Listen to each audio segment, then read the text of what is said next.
On the 24th of March 1603, Queen Elizabeth I died at the age of 69. But what exactly caused her death? Despite being one of the most documented monarchs in history, the exact cause of Elizabeth's death remains a mystery. However, various theories have been proposed. Today, I'll take you through them, and we'll explore the chilling possibility that Elizabeth may have simply given up on life. Historians and medical experts have suggested several possible causes for Elizabeth's decline. Let's examine them one by one. Number 1, a tooth abscess. We know Elizabeth suffered from dental problems, and an untreated tooth abscess can be deadly. The infection can spread into the jawbone, the bloodstream, causing blood poisoning, or even the brain. Given the poor state of dental care at the time, this theory is quite plausible. Number 2, lead poisoning from makeup. Elizabeth's pale complexion is often attributed to Venetian ceruse, a lead-based cosmetic. Lead poisoning can cause skin corrosion, brain and nerve damage, reproductive harm and kidney stress. However, as I mentioned in a previous video, there's no solid evidence that Elizabeth was a heavy or regular user of this toxic makeup.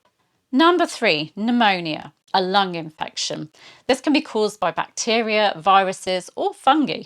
Symptoms include chest pain, fever, fatigue, shortness of breath, and confusion, many of which match Elizabeth's recorded symptoms in her final days.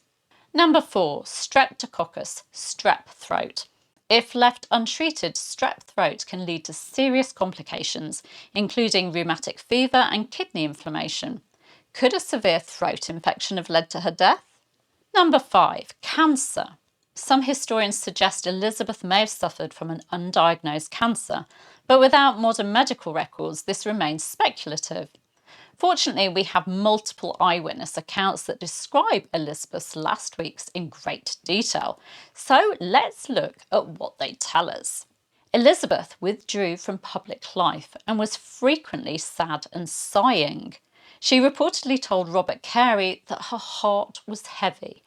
The Venetian ambassador, Scaramelli, noted in March 1603 that she had suddenly withdrawn into herself. Grief has overcome her strength. Scaramelli also reported that Elizabeth suffered from lack of sleep, loss of appetite, difficulty breathing, and a swelling under her jaw that burst open. These symptoms could indicate infection, kidney disease, or even cancer. Elizabeth also reportedly refused to rest, choosing to stand rather than lie down or sit. This odd behaviour suggests deep distress. By the last 2 days of her life, she was unable to speak, yet fully conscious. Sir John Manningham recorded, "She hath been in a manner speechless for 2 days, very pensive and silent, sitting sometimes with her eyes fixed upon one object for many hours together." On the 19th of March 1603, the French ambassador recorded that she had not slept properly in 2 weeks. She ate far less than usual, she felt restless and overheated, yet had no clear fever, and she suffered from dry, choking phlegm and intense thirst. Could these be symptoms of dehydration, kidney failure, or severe depression? John Clapham noted, 3 weeks before her death, her sleep decayed and she fell into melancholy. When advised to take medicine, she utterly refused it. Did Elizabeth refuse medical help because she simply no longer wanted to live? There's a fascinating medical phenomenon known as psychogenic death, also called giving up on life syndrome. A study published in the journal Medical Hypothesis found that deep emotional distress can cause someone to die in as little as 3 weeks. Psychogenic death occurs in 5 stages: social withdrawal, apathy, loss of motivation, abulia, lack of movement, deeper withdrawal, psychic akinesia, no reaction even to pain, and finally death, complete psychological and physical shutdown. As I read these 5 stages, I can't help but see Elizabeth in them. She withdrew from life, she refused to eat, she refused medical help, she stopped speaking, and she sat still for hours staring at nothing. Did grief, exhaustion, and loneliness ultimately kill Elizabeth I? With no modern autopsy, we'll never know for sure, but based on the evidence, a combination of factors likely contributed to her death.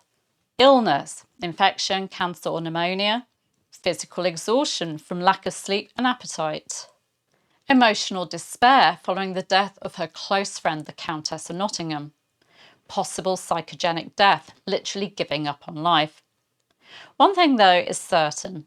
Elizabeth died a slow, melancholic death, marking the end of the Tudor dynasty. She was 69 years old. What do you think? Which of these theories makes the most sense to you? Do let me know in the comments, and do remember to give me a like and consider subscribing to my channel too. I'd really appreciate it. See you soon. Bye bye.